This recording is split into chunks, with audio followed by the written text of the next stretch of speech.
भाऊ काय सांगाल, आज जे आपले महाराष्ट्राचे भूमिपुत्र राज्यपाल झाले राजस्थानचे, त्यांचा सत्कार करण्यात आला मोठा? आज जालना शहरातल्या मारवाडी समाजाच्या वतीनं वीरेंद्रजी धोका, घनश्यामजी गोयल यांच्या वतीनं महामहिम राज्यपाल हरिभाऊजी बागडे यांचा सत्कार केलेला आहे।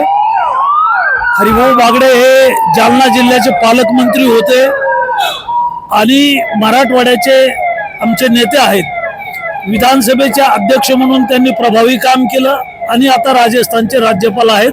त्यांचा आता दानकुवर महाविद्यालयामध्ये सत्कार झालेला आहे। स्थानिक स्वराज्य संस्थेच्या निवडणुका आता ठाकरे गट सोबळावर लढवणार आहे अशी घोषणा स्वतः संजय राऊतांनी केली। संजय राऊत कधी रात्री बोलले का दिवसा बोलले?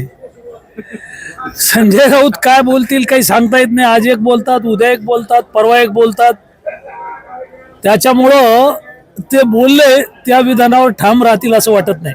लाडकी बहीण योजनेसाठी निधी कमी पडू लागल्याने महायुती सरकारने दारू विक्रीच्या माध्यमातून राज्याचा महसूल वाढवण्यासाठी प्रयत्न सुरू केले आहेत आणि त्यासाठी 5 जणांची समिती स्थापन करण्यात आली आहे। त्यासाठी मद्यनिर्मिती धोरणात बदल करण्याच्या दृष्टीने या समितीच्या मार्फत सरकारला उपाय सुचवण्यात येणार आहे। लाडकी बहीण योजनेसाठी महाराष्ट्र सरकारनं मार्च अधिवेशनामध्ये भरीव तरतूद करून 40,000 कोटी रुपये लाडक्या बहिणीच्या खात्यात टाकायचे आहेत। माझ्या विधानसभा मतदारसंघात 1,10,000 महिलांच्या खात्यात प्रत्येकी 7,500 रुपये टाकलेले आहेत आणि सरकारनं जी योजना चालू केलेली आहे मुख्यमंत्री लाडकी बहीण, ती 1000% पुढे चालू राहील, त्यात कुठलीही शंका नाही।